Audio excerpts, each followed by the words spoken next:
Բարի երեկո, դուք դիտում եք բացհարթակ, այսօր իմ հյուրը Ղարաբաղ կոմիտեի հիմնադիր անդամ Գագիկ Սաֆարյանն է, բարև ձեզ պարոն Սաֆարյան։ Եվ այսպես արդեն մի քանի օր է մեկնարկել է Հայաստանի ազգային ժողովի ընտրության նախընտրական քարոզարշավը, վստահ եմ հետևում եք իրադարձությունների զարգացմանը, վստահ եմ հետևում եք բոլոր ուժերի նախընտրական քարոզարշավին, կառանձնացնեք թեկնածուների բառապաշարը առհասարակ, որովհետև մենք տեսնում ենք, որ համացանցում մեկը ծաղրում է մյուսին, մյուսը քննադատում են մյուսին, այլ դուք ինչպես եք առանձնացնում։ Ինչ խոսքը եթերային բառապաշարը եւ մաքուր հայեցի արտահայտվել է քարոզարշավի ընթացքում, քանի որ մեր սահմանադրությամբ եւ նաեւ Հայաստան Հանրապետության կենտրոնական ընտրական հանձնաժողովի կանոնակարգի, չգիտեմ, բազմաթիվ ուրեմն ընդունված օրենքներին համահունչ պետք է ցուցակը գլխավորող կուսակցությունների ցուցակը հանրապետական ընտրությունների քարոզարշավի ժամանակ գլխավորող անձնավորությունները տիրապետեն մաքուր հայերենին եւ արտահայտվեն գերազանցապես եթերային բառապաշարով եւ մերժեն առհասարակ այդ ստոկ word-ը, այդ բառամթերքը, որը ոչ թույլատրելի է հանրային վայրերում, հանրային հարթակներում շփվելու կամ մարդկանց հետ ուրեմն առնչվելու առումով։ Պիտի ասեմ, որ ես շատ վատ եմ արտահայտվում, ասեմ ինչու համար, որովհետև կան պահեր, որոնք անցնում են թույլատրելիության սահմանը։ Դա գալիս է շատ դեպքերում ջղաձգումներից, շատ դեպքերում հաշվի են առնում կամ ինչպես Ռոբերտ Քոչարյանն ասում, ինձ զեկուցել են, որ Գեղարքունիքում մարդ չի մնացել, արտագաղթում են։ Նախ չգիտեմ ինչի համար են քեզ զեկուցել։ Եթե քեզ զեկուցել են, ապա ես ասեմ ինչու համար են քեզ զեկուցել, դու վարչապետ չես, դու երկրի նախագահ չես։ Ձեզով պիտի զեկուցի, որ բռնել են արտագաղթի ճանապարհը։ Երկրորդը եւս մի այսպիսի արտահայտություն, ասած քաղաքական մոլախոտ, մեկ այլ օլիգարխ հայտնի, չէ, որը իր ամառանացում կամ չգիտեմ առանձնատանը վիլայում հարցազրույց է տալիս եւ եւս օգտագործում է ոչ եթերային արտահայտություններ, եթերային բառամթերք։ Գիտեք, միգուցե նաեւ իրենք այլ բառապաշարի եւ այլ բառամթերքի չեն տիրապետում։ Եթե չեն տիրապետում, ապա այստեղ իր խոսքը պիտի անպայման ասի կենտրոնական ընտրական հանձնաժողովը։ Դուք 4 հիմնական ուժերի, տեսեք, քաղաքացիական պայմանագիր, Բարգավաճ Հայաստան, Ուժեղ Հայաստան, Հայաստան Դաշինք, այդ կուզե, որ առանձնացնեք 4 հիմնական ուժերի ղեկավարների։ Հիմա ես ասեմ հետեւյալը։ Մեկ ուրիշը ասում է երթում ուտելով է արտահայտվում, գիտեք, ասենք, որը կարծեք թե եւս եթերային բառապաշար չէ։ Մեկ ուրիշը ասում է, ասենք, օգտագործում են ընտանիքի սրբությունների հետ առնչվող խնդիրներ, ասենք թե մարդը չի կարողանում ընտանիք պահել կամ մեկը կա դեպուտատ է եղել, պատգամավոր է եղել եւ եղել է սոցիալ-նախարար եւ ասում է արդեն իսկ նրա ծնունդը մեծ թյուրիմացություն է կամ դավաճանություն է։ Այսպես չի կարելի։ Եթե խոսի քաղաքական գործիչը կիրթ հայերենով քաղաքական տերմինաբանությանը յուրահատուկ բնորոշ, սա այլ բան է, բայց եթե խոսում է մարդ, որը ասենք թե քարոզարշավի մասնակից է, բայց ասենք ժամանակի նախարար լինելով մանկապարտեզի փողեր է ձախ գրպաներ յուրացրել, իմ համար ճիշտն ասած տարբերություն չկա, կամ մանկապարտեզի գումարները յուրացրած հատկացված բյուջեի կամ մանկապղծությամբ զբաղվելը։ Ես այստեղ ոչ մի տարբերություն չեմ տեսնում։ Տարբերություն չեմ տեսնում բանակի գումարները լափելը եւս համարում եմ մանկապղծություն։ Հիմա գիտեք ինչ, ասում են, որ Ալիևը այս է ասում, Ալիևը այս է ասում, իմ համար սա անընդունելի է։ Դե ամեն դեպքում, տեսեք, մեջբերում են, այսպես ասած, սովորաբար երկրորդ նախագահը կամ այլ ուժեր որևէ դեպքում մեջբերում են հենց Ադրբեջանի նախագահին։ Ում մեջբերեն այս դեպքում, տեսեք։ Ասենք Ռոբերտ Քոչարյանին խորհուրդ կտամ մեջբերի Գագիկ Սաֆարյանից։ Եվ ես իրեն հստակ կպատասխանեմ, որ սկսած 1990 թվականից առ այսօր մենք չենք ունեցել երկրի այսպիսի ղեկավար, որը տիրապետում է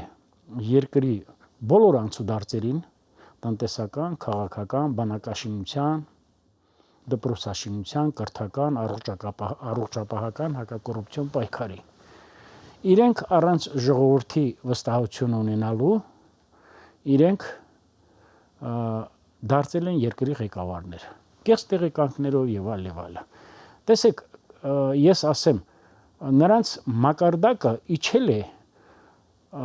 ես ներողություն եմ խնդրում, հանկարծ չասեք, ես այդ մասնագիտությունները վիրավորում եմ։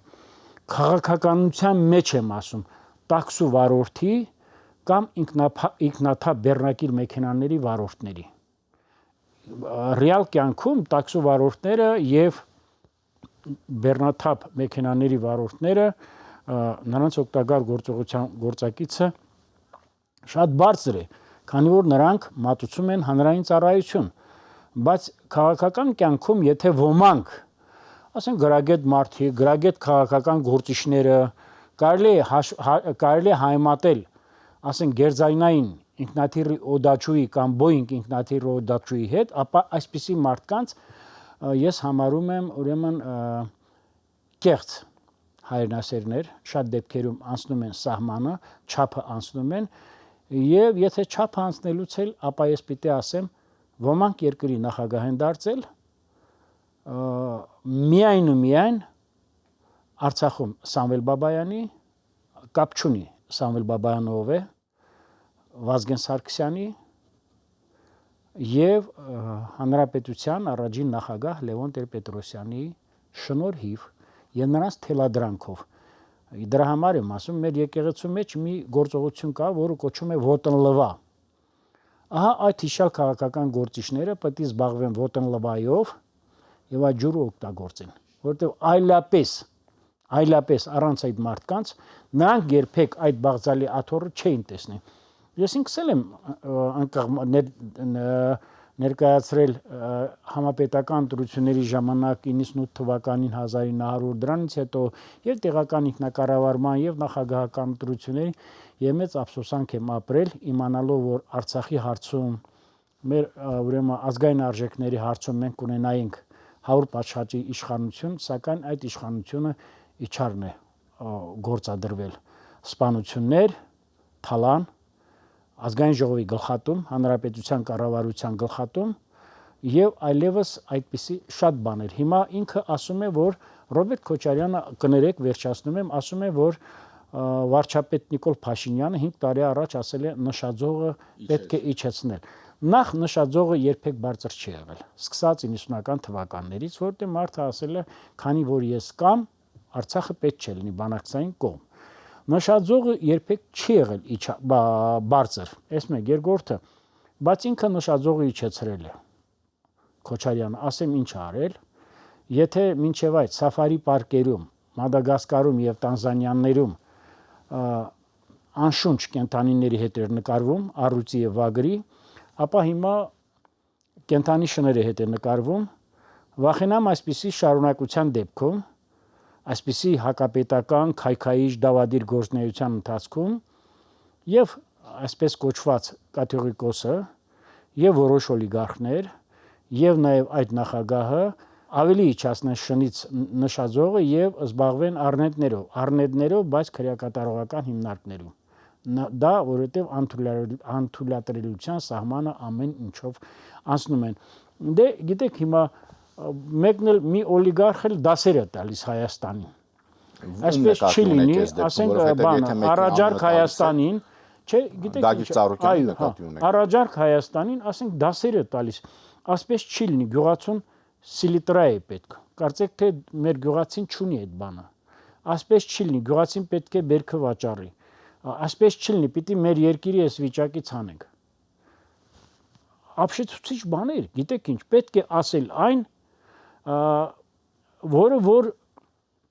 չի արվել, թերացել է, ես վերջացնում եմ։ Դե նույն մարդը հյուսիս-հարավ ճանապարհի կառուցման մեջ առնվազն $100 միլիոն հասնող կոռուպցիոն մեղադրանք ունի։ Գագիկ Ծառուկյանը եւ իր ֆիրմաները իհարկե մարդ, որին եթե ասես ինչ է նշանակում հյուսիս-հարավ, կամ նույնիսկ կարող է չիմանա հյուսիսի որտեղ է, հարավը որտեղ է։ այլևս չիմանա այդ ռազմավարական նշանակության ճանապարհը, այլևս ասեմ, որ հյուսիս-հարավ ճանապարհի մեջ ամենամեծ ներդրումը կատարվել է մեր բյուջեի հաշվին վարչապետ Նիկոլ Փաշինյանի կառավարության ժամանակահատվածում։ Եվս մեկ բան, վեհափառ կոչեցյալը այցի է գնում ուրեմն ռուսահպատակ Սամվել Կարապետյանին եւ ասեմ, որ նա այցի է գնում ընդամենը մեկ բանի համար, կամ կերակրվելու, փողմուրալու համար, կամ էլ սադրանքները սաստկացնելու համար։ Բայց ես ասեմ, որ խոնարհված եւ ավերված եկեղեցիների նյութական մշակույթի հուշարձանների վերականգնման, կառուցման, շինարարության համար վերջին 6 տարվա ընթացքում, 6-7 տարվա ընթացքում հանրապետության կառավարությունը բյուջեից ծախսել է ավելի քան 3.5 միլիարդ դրամ։ Ինչու եմ ես այս բանը ասում, որովհետև ես այստեղ գալուց առաջ էլ առավոտյան հեռախոսազրույց եմ ունեցել կրթության ԿԳՄՍ նախարար Տիկին Անդրեսյանի հետ, եւ նաեւ ես սովորաբար ուզում եմ իմ հարցազրույցների ժամանակ կիքս չտալ, բաստողումներ չանել, ուզում եմ որպեսզի հավուր պատշաճի մեր ժողովրդին իրազեկեմ ինչ է կատարում։ Շուտով նաեւ սերելի Նիկոլայ, ես պիտի հանդիպում ունենամ նաեւ առնվազն 50 հանդիպում բռնի տեղահանված բնակիչների հետ, իմ հայրենակիցների Լեռնային Ղարաբաղից, եւ ես այնտեղ պիտի բարձրաձայնեմ, թե ինչ է արել եւ ինչ է շարունակելու անի հանրապետության կառավարությունը։ Պարոն Սաֆարյան, քանի որ խոսեցիք Ղարաբաղից տեղահանվածների հետ հանդիպման մասին, մի այսպիսի ճշտող հարց, շատ հաճախ ասում են, որ Ղարաբաղից տեղահանվածները դեմ են այս իշխանությանը եւ աջակցում են սովորաբար ընդդիմությանը կամ Ռոբերտ Քոչարյանին, կամ Սամվել Կարապետյանին, կամ Գագիկ Ծառուկյանին, չնայած հիմնականում շեշտվում հենց Ռոբերտ Քոչարյանի անունը եւ ասում են, որ դեմ են կոնկրետ այս իշխանությանը։ Ուրեմն ու ամեն դեպքում այդպիսի տեղեկություն շրջանառվում է շատ հաճախ։ Ես ասեմ, այդ մարդկանց դեմքերը երբեք չեն փոխվում։ Կարող է միտեղ դիմակ հագնեն եւ տեսնեք մի քանի անգամ կրկնվել է։ Այդ բոլոր անձնավորությունների միասին ամենայն պատասխանատվությամբ հայտարարում եմ, եթե ես ասեմ 500 մարդ, ես կլնեմ ֆանտոմային ուրեմն պատմվածքներ կամ նարատիվներ հորինող։ Դրանք չկան, դրանք մի քանի տասնյակներ են, ոչ ավել, եւ նրանք պիտի երիցս ամաչեն, նրանք պիտի երիցս գետին մտնեն իրենց այդ վարքագծից։ Եթե նրանք աջակցում են երկրորդ նախագահի Քարոզարշավին, ապա նրանք հստակ պետք է իմանան, որ գործ ունեն եւս ապագայում սպանությունների հետ, բյուջեն փալանելու հետ։ Հասկանալ, տեսեք, դուք որպես Ղարաբաղ կոմիտեի հիմնադիր անդամ, Ղարաբաղից տեղահանվածները դեմ են իշխանությանը, Հայաստանի Հանրապետության, թե ոչ։ Ես ասում եմ, ընդամենը մի քանի 100 հոգի Հայաստան Դաշինքի համախոհներ, համակիրներ, Գագիկ Ծառուկյանի առաջարկ Հայաստանին քաղաքական, հանրային քաղաքական ուղղության հետևորդները կարող են լինել եւս մի քանի 100 հոգի, ոչ ավել, չնայած չափազանցացրեցի, եւ կարող են, ասենք, մաքսիմալ կերպով, առավելագույն կերպով 1000-ը չանցնող մարդիկ նաեւ հարեն, ինչպես է կոչվում, ուժեղ Հայաստան կուսակցությանը, բացարձակապես սուտ Ղարաբաղցիները եղել են միշտ պետականամետ ժողովուրդ, Ղարաբաղցիները եղել են միշտ պատվախնդիր մարդիկ։ Ես իմ օրինակով կարող եմ ասել, տեսեք Նիկոլայ ջան, ես ձեզ մի բան պիտի ասեմ, ձեր տարիքը թույլ չի տալիս, որ դուք անցնեք հիշողության։ 1988-1989 թվականներին, ես 88 թվականին լինելով Ղարաբաղ կոմիտեի հիմնադիր անդամ, Լեռնային Ղարաբաղի 3 ղեկավարներին, Մարզկոմի առաջին քարտուղար Հենրիկ Պողոսյանին, այնուհետև ազգային խորհրդի նախագահ Վաչագան Գրիգորյանին եւ նաեւ Կրմ կոմիտեի նախագահ Արկադի Մանուչարովին։ Ես եմ անձամբ ուղեկցել երջանկահիշատակ Կարեն Դեմիրճյանի կաբինետ եւ նրանից հետո ՀԿԿ կենտկոմի առաջին քարտուղար Սուրեն Հարությունյանի կաբինետ։ Եվ ես կապշեի, եթե այդ մարդիկ, ասենք, ընդգրկված լինեին Հայաստանում հակապետական գործունեության մեջ։ Դուք չեք պատկերացնում տարբերությունը սարոձոր է։ Ուրեմն ես հենվելով Ղարաբաղցու տեսակի վրա, պետականամետ, հենվելով Ղարաբաղցու տրամաբանության եւ խոհեմության վրա, պաշտոնապես հայտարարում եմ իմ մեծ գործս եւ առաքելությունս է լինելու նույնիսկ այդ մի քանի 100 մոլորյալներին կամ անգամ եթե լինի 1000 մոլորյալ բերեմ ստապ մտածելակերպի օրինականության եւ ճիշտ կողմնորոշման դաշտ։ Պարոն Սաֆարյան, դուք հիմնականում քննադատեցիք 3 ընդդիմադիր ուժերին։ Ինչով է դա պայմանավորված։ Տեսեք, դուք ասացիք, որ 95 թվականից մինչև այսօր Հայաստանը երբևէ չի ունեցել 90 թվականից 90 թվականից մինչև այսօր Հայաստանը չի ունեցել այսպիսի ղեկավար։ Եվ քննադատեցիք այս պահին 3 ընդդիմադիր ուժերի առաջնորդներին։ Ինչով է դա պայմանավորված։ Տեսեք, հայտարարում են, որ երկրորդ բանը Հայաստան դաշինքի ղեկավարի օրոք կառուցվել է այսքան դպրոց, սուտ։ Հայտարարվում է, որ կառուցվել է այսքան ճանապարհ, սուտ։ Հայտարարվում է, որ կառուցվել է այսքան մշակութային օբյեկտներ, սուտ։ Այդ բոլորը մի մասը կառուցվել է Լինսի հիմնադրամի միջոցներով։ Մի քանի օր առաջ տեսել եմ մի ընկերոջ, որը Լինսի հիմնադրամի վերականգնման այդ հատկացումների ժամանակ մշակութային կառույցների հետ կապված լուրջ, այսպես ասած, մենեջերի դեր է կատարել, եւ ես իրեն ասացի, ես խնդրում եմ, քանի որ մենք միշտ ունեցել ենք ջերմ հարաբերություններ, կարող ես ասել այդ գումարներից ինչքան կլինի ձախ գրպանված, ինքը ինձ ասեց նվազագույնի 50%։ Բացի բաց ասում եմ, այն դպրոցները, այն մանկապարտեզները, այն ճանապարհները, այն հատկացումները, որ կատարվել է բանակին, սոցիալական այն քաղաքականությունը, որը իրականացրել է Նիկոլ Փաշինյանը եւ իրականացնում է, կրթության վերաբերյալ հատկացումները, առողջապահության վերաբերյալ այլևս չեմ ասում, այսպիսի առողջապահության համակարգի մոտեցում իր ժողովրդի հանդեպ պատմության մեջ Հայաստանը չի ունեցել, նույնիսկ զարգացած երկրները չեն ունեցել, անշահախնդիր մոտեցում, բյուջեի չթալանելը, բանակի հետ կապված, բանակում բարենորոգումները, ռազմատեխնիկական համագործակցությունը եւ այլը։ Այսինքն դուք ինչ եք կարծում։ Այս ամենից հետո պարզ չի, որ ական է դրված մեր պետականության տակ, պարզ չի, որ քաղաքական այս 3 ուժերը կատարում են ընդամենը օտարերկրյա քաղաքական իշխանության պատվեր եւ դա կլինի soft power-ի, փափուկ ուժի կամ հայբրիդային սպառնալիքների սպառնալիքներին հենց անդրադառնանք, որովհետև մենք տեսնում ենք, որ Ռուսաստանաբնակ շատ, այսպես ասած, հանրային գործիչներ երբեմն քննադատում են Հայաստանում այն ինչ որ Եվրոպան անվանում է ժողովրդավարություն, մենք տեսնում ենք, որ Ռուսաստանում ապրող հանրային գործիչները շատ հաճախ քննադատում են, թե Հայաստանում վատ բարքեր են, Հայաստանում հակառուսական տրամադրություններ են, դրան զուգահեռ մենք նաև տեսնում ենք, որ Ռուսաստանը կարծես թե որոշակիորեն փորձում է տնտեսական ճնշում գործադրել, մենք տեսանք Վայլբերիսի օրինակը, տեսանք Ջերմուկի օրինակը, Օզոնի օրինակը։ Տեսեք, ախր ցավոք սրտի ձևաչափը թույլ չի տալիս արտահայտվել այնպես հավուր պատշաճի եւ որպեսզի անմնացորդ մեր ժողովուրդը պատկերացում կազմի։ Ռուսաստանի Դաշնության նախագահ Պուտինը հայտարարում է, որ այո, մենք Հայաստանի հետ ունենք հարաբերություններ, բայց հարակվե է առաջարկում հետագայում անցկացնել։ Ապահարզանը պետք է լինի գեղեցիկ կերպով։ Նախ ինչ է նշանակում ապահարզան։ Չկա այդպիսի բան։ Հայաստանը անդամակցել է ՀԱՊԿ-ին, ԱՊՀ-ին եւ ԵԱՏՄ-ին։ Ցանկացած քաղաքական միավորի, ռազմական միավորի եւ տնտեսական միավորի միջազգային, որը իր մեջ ներառում է մի քանի պետությունների, ապա անպայման աղերսվում է տվյալ երկրի ինքնիշխանության, սուվերենության սահմանափակումներին։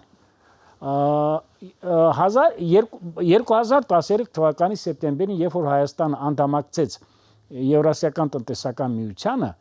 մեկ օր առաջ պիտի կարծեմ Հայաստանի Հանրապետության կառավարությունը, իշխանությունը ընտրություն կատարեր եւ ես գիտեմ, որ անպայման պիտի ընտրեր